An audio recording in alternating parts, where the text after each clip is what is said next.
Welcome to Artiwise CXCast, where today we are doing a deep dive into something that honestly affects pretty much every major business out there. Yeah, and it is a massive paradox, right? Like, companies have more data than they know what to do with.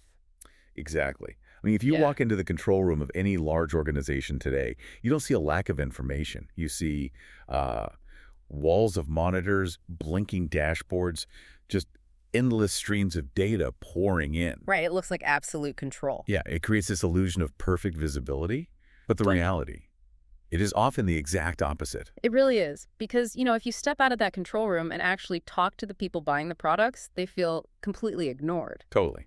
The volume of the customer voice right now is just deafening. I mean, people are firing off app reviews, they are leaving comments on Instagram, calling support centers. Filling out those endless NPS surveys. Yeah, the Net Promoter Score surveys, exactly. Yeah. Customer voice is literally everywhere, but not every organization truly hears it. Which is exactly our mission today. We are exploring the journey of customer feedback. How to stop it from just getting lost in the corporate void. Right, moving from fragmented data to actionable insight, and eventually to a total cultural transformation. Okay, let's unpack this. Let's start with that illusion of control. Well, the default assumption for decades has been that, just collecting more data automatically equals more clarity. Which is just a fundamental misunderstanding of how human organizations actually operate.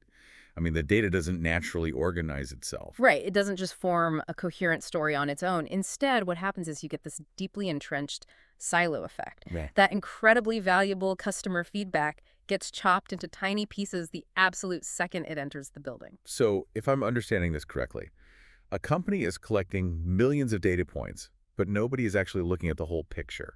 Like if I'm in the marketing department, I'm just glued to my click-through rates.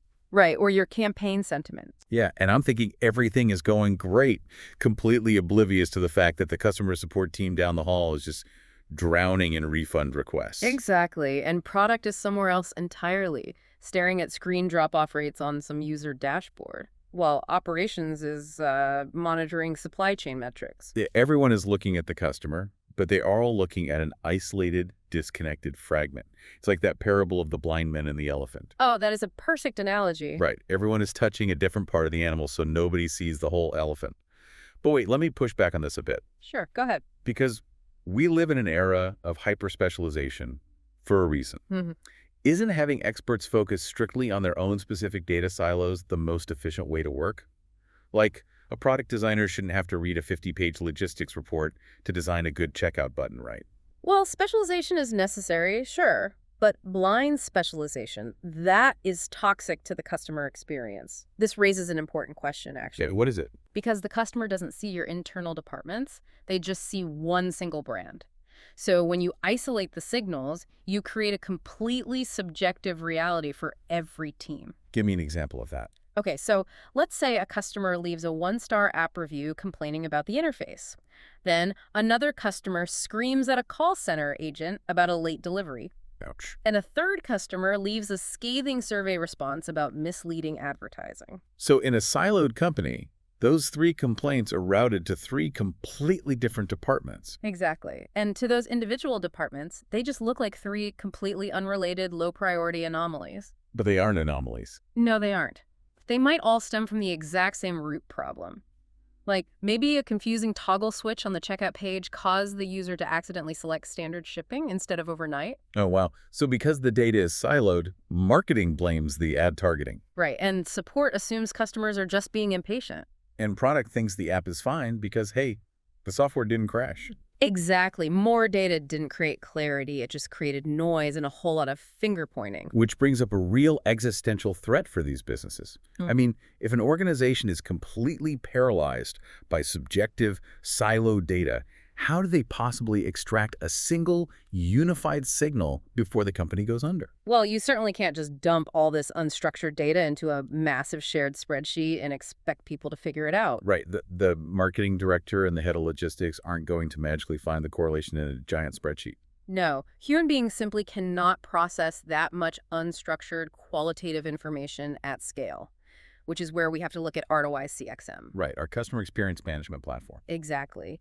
And the crucial difference here is that Artiwise CXM isn't just some basic aggregator. It doesn't just count how many times the word broken appears in your reviews. Yeah, it's an AI-powered engine designed to actually comprehend intent. But let's dig into the how of that, because, AI is thrown around so much, it almost loses its meaning today. Oh, absolutely. It's a huge buzzword.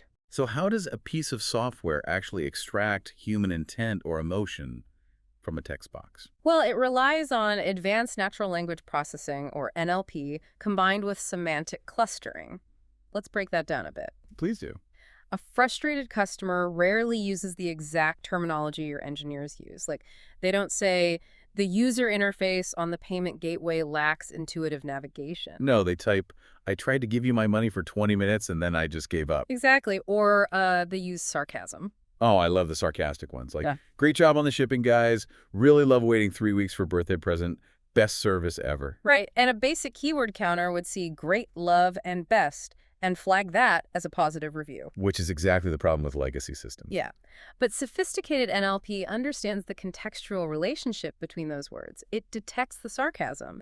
It identifies the underlying emotion, which is frustration. And it pinpoints the specific friction point, which in that case was shipping delays. Exactly. And it strips away the channel it came from. It doesn't matter if that sarcastic comment was an email, a tweet, or a transcript from a phone call. The AI translates all of those messy human expressions into a unified structural understanding of the customer's journey. Here's where it gets really interesting for me. It reminds me of the difference between taking a company's temperature and giving the company an MRI. Oh, I like that. How so? Well, fragmented data is just a thermometer. Support says, hey, we have a fever of 102 degrees. Marketing says, well, my thermometer says 98 degrees, so I'm fine. Right. It tells you something might be wrong, but no one agrees on what to do. Exactly. The Artiwise CXM acts like an MRI for the entire cross-functional business. It scans the whole body into the fever is being caused by a micro tear in the lower left ligament of your onboarding process. That MRI creates what we call one customer truth. Think about the psychological shift that creates in a boardroom. It has to be massive. It is. In a siloed company, there is always plausible deniability. If revenue dips, the head of product can point at operations and say, your delivery times are ruining retention. And operations can point right back at marketing and say, you're bringing in low-quality leads. It's just an endless cycle of subjective guesswork defending departmental egos. But you can't debate the MRI. When you have an AI perfectly synthesizing the entire customer journey, it completely removes the guesswork. It replaces subjective departmental opinions with objective reality. Customer voice is no longer just a CX team responsibility that gets ignored by the engineers. Right, it becomes an undeniable company-wide priority. Everyone is finally grounded in the exact same shared truth. But, let's be real here. Knowing the truth does not magically fix the problem. Oh, definitely not. I mean, my doctor can show me an MRI of a torn ligament, but if I refuse to go to physical therapy, I am still going to be limping. Exactly. And that is a really hard truth we need to address. The value of customer voice only appears when it is shared, understood, and turned into action. Yeah, if you just look at a beautiful AI dashboard and say, wow, our customers are really angry, you're just a highly informed spectator to your own failure. You have to make the data sweat. The bridge between insight and action is where companies either survive or fail. So let's look at a concrete case study to see how this one customer truth actually rewires the daily workflow of an entire organization. Okay, imagine a scenario where a SaaS company suddenly sees a massive spike in negative sentiment and churn over a single weekend. Okay, let's trace that. Under the old model, the support team's queue just blows up. Right. They are working 80-hour weeks manually responding to angry emails, basically acting as a human firewall. And they're so busy closing tickets, they don't have time to analyze why the tickets are happening in the first place. Meanwhile, with an AI-synthesized shared truth, that Artiwise CXM reads those thousands of unstructured complaints instantly. And it identifies that the root cause isn't actually a software bug. It's that a recent, poorly worded update to the terms of service made users believe they were going to be charged double next month. Right, so the AI finds the root cause. But what's fascinating here is how it pushes that to action across different teams. Because getting different departments to change their workflows on a Monday morning is notoriously difficult. How does simply seeing a unified dashboard overcome human nature? Well, the AI correlates that single root cause to the specific operational areas responsible, so the insight spreads simultaneously. Got it. So product is alerted that the notification banner explaining the terms needs a UI overhaul immediately to clarify the pricing. Exactly, and they prioritize the fix in their current sprint, completely bypassing the usual bureaucracy. And what happens to marketing in this scenario? Marketing sees the same objective truth and immediately pauses their current ad spend. They realize their current campaign language contradicts the new terms of service, which is just fueling the confusion. Right, so they rewrite the messaging to align with the actual user reality. And customer support gets to move upstream. Oh, I love that. Instead of just apologizing individually to 10,000 people, they use the AI's root cause analysis to draft a proactive, clarifying email blast. Yes, to the entire user base before more tickets are even created. Even the sales leadership team uses this insight. Right, they realize their account executives have been pitching the software using the old pricing model, Yeah. which is just setting up new clients for an immediate shock. So sales updates their scripts that exact same day. I really see the power of that. One root issue, identified instantly by AI, triggering simultaneous coordinated action across 4 completely different departments. It is transformative. But let me play devil's advocate for a second. Go for it. Even with a perfect dashboard, human nature is incredibly stubborn. I still have my own departmental KPIs to hit. True. If I'm the head of product, my bonus is tied to shipping a new feature this quarter. Why would I stop my engineers from building that new feature just to fix a banner that support is complaining about? Because a true CXM platform links the metrics. When every team sees the same customer truth, the way the organization makes decisions changes. Okay, explain how that works in practice. The AI demonstrates the direct correlation between that confusing banner, the resulting churn rate, and the subsequent drop in overall revenue. Ah, I see. So your product KPI is suddenly explicitly threatened by this issue. Exactly. It breaks down the tribalism because it proves that a failure in one department is a mathematical failure for all departments. It forces empathy through objective data. Precisely. And if you keep executing on this, if you maintain this continuous loop of discovering a shared truth, splitting it into cross-departmental action and fixing the friction, you aren't just changing a workflow. You are rewiring the company's DNA. You're moving from a conversation about daily operations into a conversation about true cultural transformation. Which is a buzzword that gets thrown around a lot. So let's define it. True company culture is not a glossy mission statement. No, it's not a ping pong table in the break room either. And it's certainly not a poster on the wall that says customers first. Culture is found in the unprompted decision-making habits of your employees. It's what your people do when the boss isn't in the room. That is the pinnacle of this entire framework.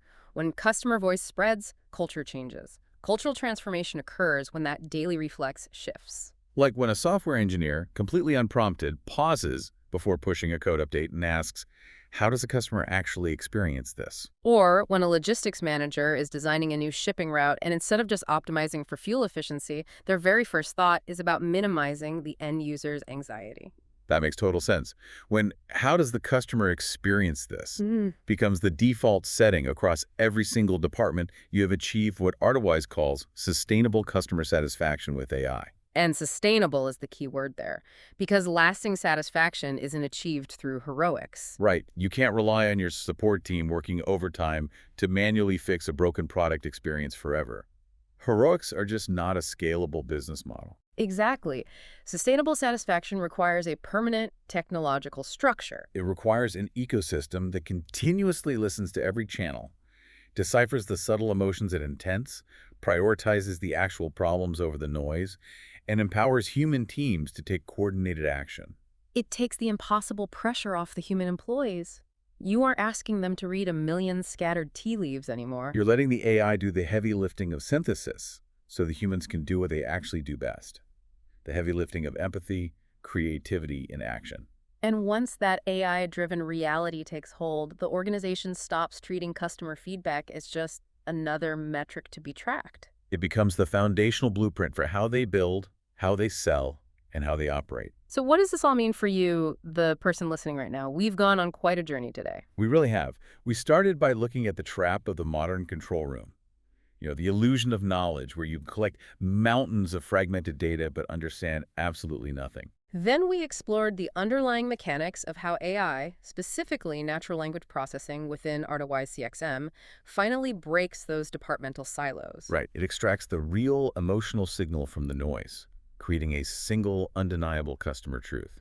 From there, we looked at the hard reality of human nature and how objective data bridges the gap between insight and action. Forcing product, operations, marketing, and support to stop defending their own egos and start pulling the same direction. And finally, we saw how that continuous loop of shared truth and collective action fundamentally rewires the daily reflexes of a company, leading to real cultural transformation. It's the evolution from just hearing the customer to understanding the customer and finally to acting as one unified entity on their behalf. So I want to challenge you to look at your own team or organization today. Are you truly hearing the voice of your users? Or are you just staring at your own isolated piece of the puzzle, wondering why the rest of the company won't cooperate? It's a tough question. And this shift leaves us with a truly fascinating thought about the future of corporate leadership. We are rapidly entering an era where AI can flawlessly synthesize, cross-reference, and prioritize complex human emotions, behaviors, and complaints at a massive global scale. Right. It removes the bias from the boardroom. Which makes you wonder, will the most successful companies of the next decade be driven by these undeniably accurate, algorithmic customer insights? Or will they still be bottlenecked by the traditional gut-feeling instincts of their human CEOs? Now that is a question that should keep a few executives up at night. Are you following the data's empathy or the boss's ego? Something to think about the next time you walk into a room full of blinking dashboards. Thanks for joining us on this Artiwise CXCast deep dive. We'll catch you on the next one.